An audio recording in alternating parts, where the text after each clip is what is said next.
President Trump tonight returning home, leaving allies rattled, but touting a win on Greenland, even as he says negotiations over a future deal are just getting underway. So, because the GDP of Greenland is like $3.3 billion, but people are valuing Greenland of between $50 billion and almost $1 trillion. So what are you willing to pay for Greenland? Well, I'm not going to have to pay anything. We're going to have total access to Greenland. We're going to have all military access that we want. We're going to be able to put what we need on Greenland because we want it. We're talking about national security and international security. So we're going to not have to pay anything other than the fact that we are building the Golden Dome, and the Golden Dome is going to be something that's going to be very amazing. It'll be Israel times probably 100.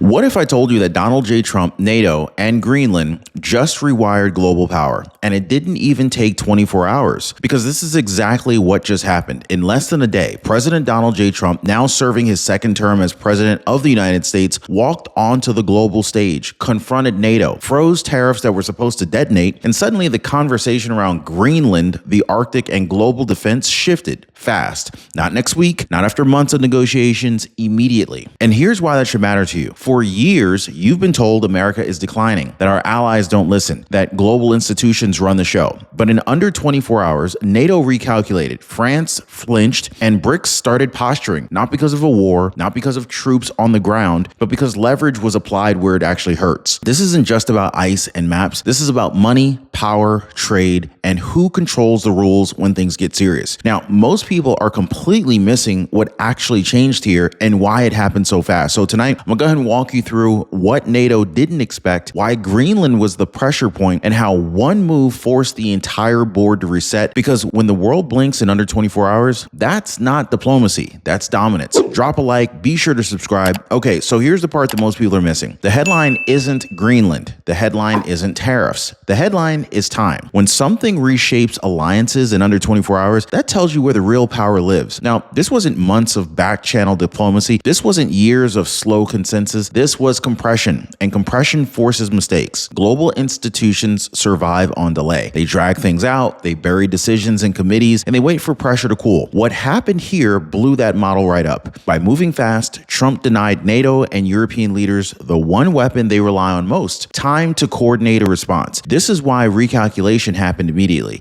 not because everyone suddenly agreed, but because hesitation became riskier than compliance. Speed creates imbalance. Imbalance creates leverage. And leverage forces decisions that polite diplomacy never could. This is why the phrase, "it hasn't even been 24 hours," matters so much. It's not commentary. It's evidence that the board was tilted before anyone could even sit down. Mr. President, thank you so much for talking with us today. Thank you. You have talked about this framework, the beginning of a framework that you've spoken with the NATO secretary about. Can you tell us anything about that? Does this ultimately mean that the U.S. will ultimately acquire Greenland? Well, I don't know if I can say that, but it could be. I mean, it's possible. Anything's possible. But in the meantime, we're getting everything we wanted: total security, total access to everything, have as many bases, have all the equipment that we want. And very importantly, you know, we're building the Golden Dome, we call it. It was called the Iron Dome. Somehow the Golden Dome sounded a little bit better. But we have a technology that's second to none. You saw what we did with Israel, and that's our genius that did that, and it's amazing. It's just, you know, it's foolproof, and we're going to be building it, and it works much better when we have access to Greenland. Just covers more territory, covers it more accurately.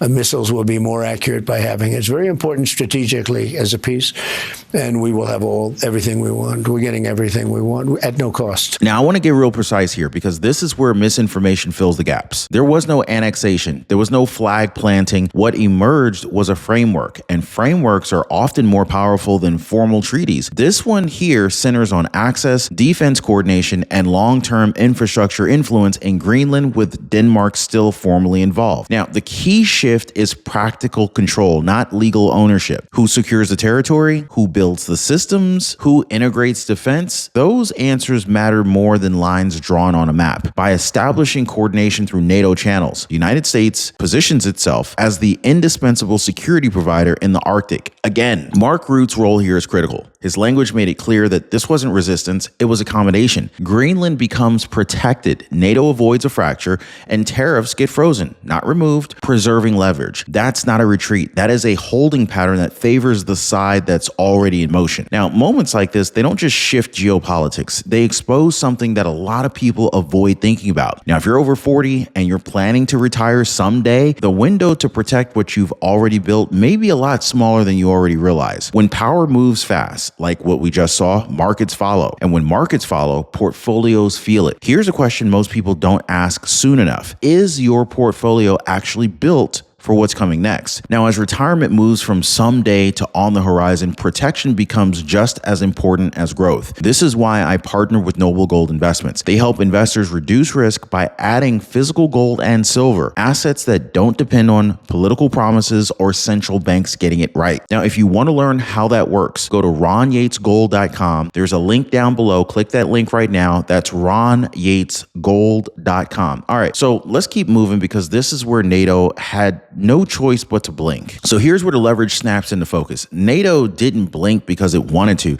It blinked because it had no structural alternative. Now, if you strip away the speeches, you're left with math. And you've said you want a defense budget of $1.5 trillion for 2027. How do you pay for that with the $37 trillion debt load? Yeah, the money that's coming in is astronomical. You know, we'll be taking in over $600 billion this year alone in tariffs, and that's because we're doing it nice and easy. We're not even doing it strongly. We hope we have a good decision from the Supreme Court. If we don't, we figure something else. But it certainly makes life a lot easier if we have that decision that we're waiting for. If we don't, we'll do something else. But we have a lot of money coming in. We have a tremendous success. We have over $18 trillion. It could be, when I get the final numbers, could be more than that now because, you know, that was a month and a half ago, but we have $18 trillion coming into the country in the form of investments. We have thousands of businesses being built all over the country. And you see it, you report on it better than anybody else. I appreciate that. But, you know, when you think of 18 trillion plus, no country's done anywhere near that. Like, that's probably 4 times, 5 times more than any other country's ever done. And I always say money goes where it's treated best. Well, it's you've treated got good, the right policies, obviously. But they want to be.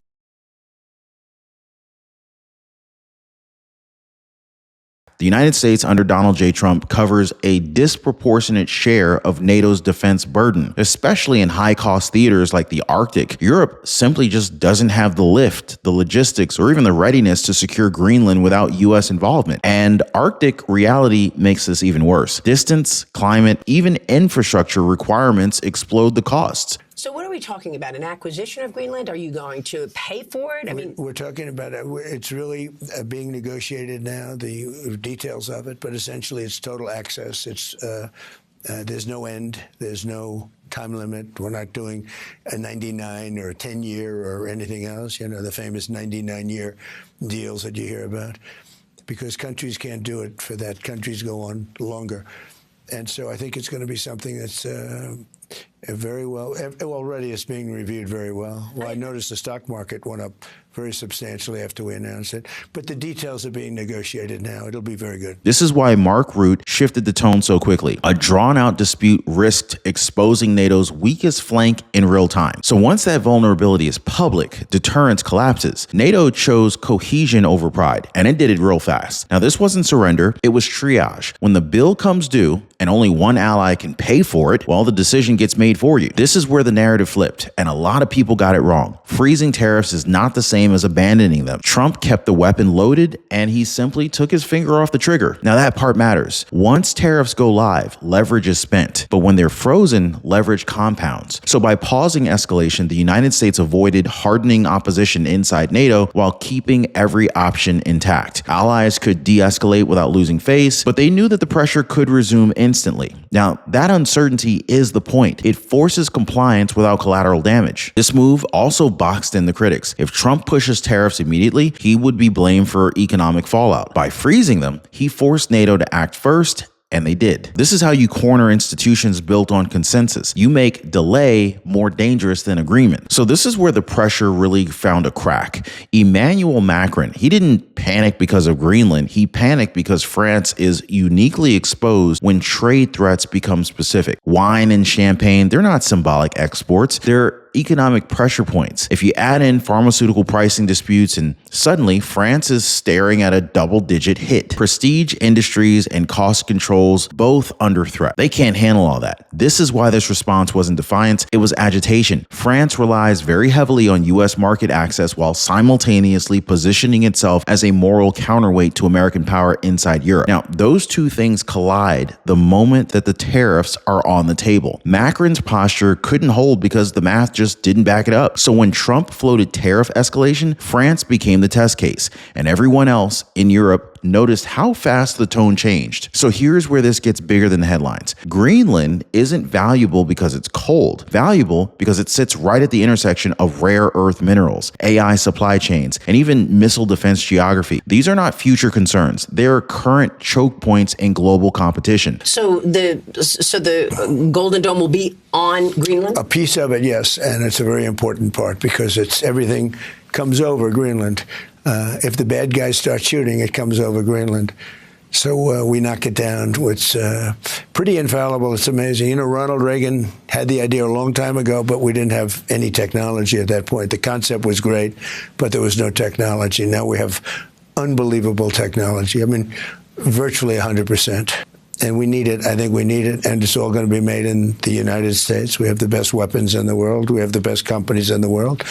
We want them to produce faster, and we've put a mandate out. You're going to have to produce faster, whether it's the Patriots or the Tomahawks or the F-35s or anything else. We make the best equipment, but they have to make it a lot faster. Control over Arctic access affects satellite coverage, early warning systems, and resource extraction that feeds advanced technology. This is why China has been circling Greenland for years through research partnerships and even investment interests. Now, the framework agreement didn't shut the door with force. It closed it with alignment. Whoever secures Greenland's infrastructure secures the pipeline for what comes next: AI dominance and defense superiority. Now, what we just talked about at the World Economic Forum, this isn't just about governments being exposed. This is about something much closer to home. Most retirees who finally sit down and review their Medicare plan, they discover something useful. Most people actually have no idea what is going on in their plan. Now, they have discovered savings that they didn't even know were there thanks to Chapter, coverage gaps that they assumed did not exist, and in many cases, much better options that they were never even told about.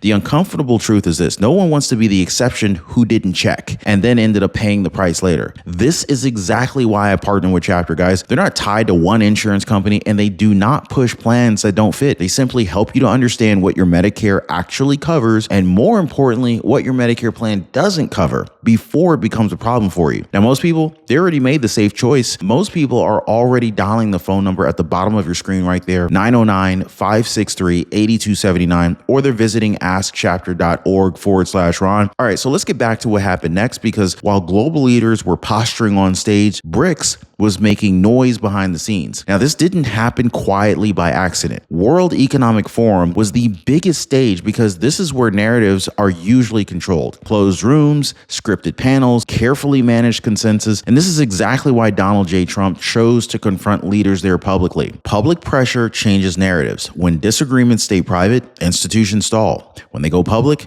hesitation becomes weakness. Calling out defense failures, trade imbalances, and free-riding allies in front of global cameras, this forced instant recalculation. This is why figures like Emmanuel Macron visibly bristled. The usual delay tactics disappeared. This wasn't humiliation for entertainment. This was negotiation by exposure. So by shifting the venue from back rooms to the open floor, Trump removed NATO's ability to quietly resist while appearing unified. So once the narrative cracked in public, the internal consensus collapsed right behind it. And so now we need to watch what didn't happen. BRICS didn't counter with action. They countered with theater, announcements, war games framed as peace, symbolic moves designed to project relevance rather than demonstrate capacity. That distinction matters. China and Russia understand leverage, but they also understand limits. The Arctic framework narrowed their options without firing a shot. So instead of escalation, we got signals, drills, rhetoric, posture. That's not strength. This is response to lost initiative. So if this were a true power shift, you would see material counter moves, but you didn't see that. You saw noise. noise, and noise is what fills the space when real leverage slips away. BRICS wasn't reacting to Greenland, they were reacting to speed. And this is where the fear narrative falls apart. What happened here wasn't escalation, it was containment. Donald J. Trump didn't move troops, he didn't draw red lines that demand enforcement later. He applied pressure through access, alignment, and economics, the tools that prevent wars instead of triggering them. When tariffs, defense coordination, and infrastructure control are used together, they remove incentives for confrontation. Russia and China weren't challenged with force,